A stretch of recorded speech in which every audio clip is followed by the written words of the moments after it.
अस्सलामुअलैकुम। मैं chef Madiha Faisal welcome करदी हां तुहानू अपने channel Mechi test of food च। अज मैं तुहाडे लई जिहड़ा ना बड़ी ईद दी स्पैशल डिश लैके आई हां, क्योंकि असीं औरतां ने ते बड़ी ईद ते जिस तरह तुहानू पता ही है कि किचन दे विच ही सारा टाइम गुजारना आ ते सानू जिहड़े नवें कपड़े लैण दा कोई नहीं जरूरत, क्योंकि रहना ते असीं किचन दे विच ही आ ते सारा दिन जिहड़े ना खाने पका के गैस्टां नू खिलाने और घर वालियां नू खिलाने, क्योंकि बड़ी ईद ते यही कम चलदा है कि सारा दिन जिहड़ा ना खाने बनाउण च गुजर जांदा आ। ते अज जिहड़ा ना मैं बड़े गोश्त की कढ़ाई बना रही सी ते इहदी रेसिपी तुहाडे नाल मैं शेयर करांगी स्टैप बाय स्टैप। एंड तक मेरी वीडियो नू जरूर देखना। हुण असीं बनाना स्टार्ट करदे हां। बिस्मिल्लाहिर्रहमानिर्रहीम। कढ़ाई दे विच जिहड़ा ना मैं 6 तो 7 अदद प्याज ले आ और 3-4 अदद टमाटर आ, हरियां मिर्चां हस्बे जरूरत नाल, जिंजर गार्लिक दा पेस्ट सीगा 1-1 खाने दा चम्मच, 2 kg तकरीबन गोश्त आ बड़े दा। ते इहदा जिहड़ा ना मैं कढ़ाई तैयार कर रही हां ते नाल इहदे विच हुण मैं ऐड कीता आ 1 खाने दा चम्मच हल्दी पाउडर और 1 खाने दा चम्मच जिहड़ा इहदे विच जाएगा लाल मिर्च पाउडर।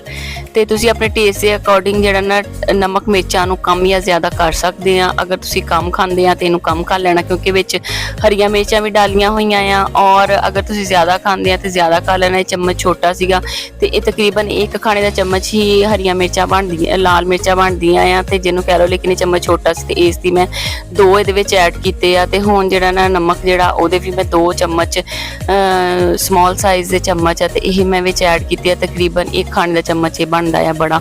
ते हुण पानी इहदे विच मैं 1 स्मॉल साइज़ दा जग जिहड़ा है वो पानी दा डाल के ते इनू दम ते लगा देना है, ताकि गोश्त भी गल जाए और सारे इहदे विच प्याज वगैरह जिहड़ी चीज़ां डालियां ते वो भी गल जान।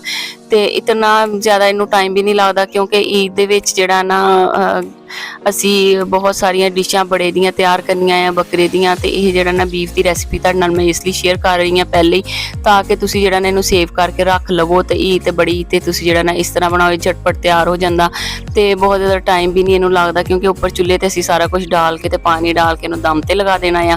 ते उस तो बाद जिहड़ा ना शॉर्ट जिहड़ा तरीका तुहानू मैं दस रही हाँ बड़े गोश्त की बीफ की कढ़ाई तैयार करन दा। ते हुण जिस तुसीं देख रहे हैं कि ये दम ते मैं थोड़ी देर लगा दिता सीगा, इनू तकरीबन 1 घंटा जिहड़ा ना इनू लगा सीगा और गोश्त साडा गल गया आ। तकरीबन 95% गोश्त गल गया सीगा। ते हुण इस पॉइंट ते इहदे विच जिहड़ा ना मैं दही ऐड कीता आ, 1 प्याली दही सीगा। और उस तो बाद इहदे विच दोबारा फिर मैं थोड़ियां जिहियां हरियां मिर्चां 6 तो 7 ते जिहड़ियां ना हरियां मिर्चां कट के ते ओह मैं ऐड कीतियां, क्योंकि मिर्चां थोड़ियां कम लग रही सी इहदे विच। और खड़े मसाले जिहड़े आ ओह मैं ऐड कीते आ 6 तो 7 ते जिहड़ा ना इहदे विच दालचीनी दे पीसीज आ और 2 खाने दे चम्मच इहदे विच जिहड़ा ना मैं साबत जीरा ऐड कीता आ करके ते इनू मिक्सअप करांगी। मिक्सअप करके ते इनू फिर दोबारा पकड़ लई मैं छोड़ देना दम दे उत्ते, मतलब ढक्कन लगा के ते इनू जिहड़ा ना मैं पकन लई रहन देना है, ताकि जिहड़ा इहदे विच अपना पानी वो भी खुशक हो जाए ते जिहड़ा असीं विच दही ऐड कीता है ते उहदा पानी जिहड़ा निकलना है ते वो भी खुशक हो जाए, और नाल जिहड़ा गोश्त थोड़ी कसर है ते गोश्त भी साडा गल जाएगा। ते फिर उस तो बाद जिस तरह मैं दिखा रही हूँ कि इहदे विच हुण मैं ऑयल डाल के ते पानी जिहड़ा ना वो तकरीबन खुशक हो गया है। इहदे विच सिर्फ 10% पानी रह गया। ते इस पॉइंट ते इहदे विच जिहड़ा ना मैं ऑयल ऐड कर दांगी।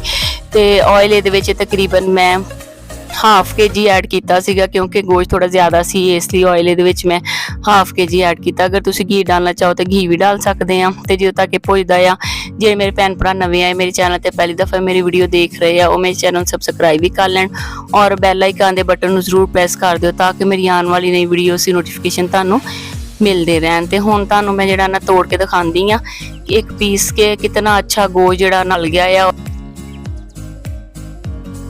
ते बड़ा ही टेस्टी और मज़े का बनया सी। बड़ी ते जरूर ट्राई करियो, क्योंकि असी औरतां ने जिहड़ा ना नवे कपड़े पा के भी सारा दिन किचन च ही रहना है बड़ी ईद ते 3 दिन जिहड़े है ना बड़ी ईद ते वो खाना ही पकदा रहिंदा, गोश्त ही पकदा। कदी नमकीन गोश्त बना लिया, कदी असी जिहड़ा ना इहदी कढ़ाई बना ली, कदी इहदे चावल बना लए। ते मैं तुहाडे नाल हुण ईद दी रेसिपीज़ शेयर करांगी इंशाअल्लाह ताला। ते तुसी जरूर ट्राई करियो ते मैनू फीडबैक दिओ ते मेरी कमेंट बॉक्स विच कमेंट करके दस्सियो कि तुहानू ये जिहड़ा बड़ा गोश्त की कढ़ाई किस तरह की लगी आ।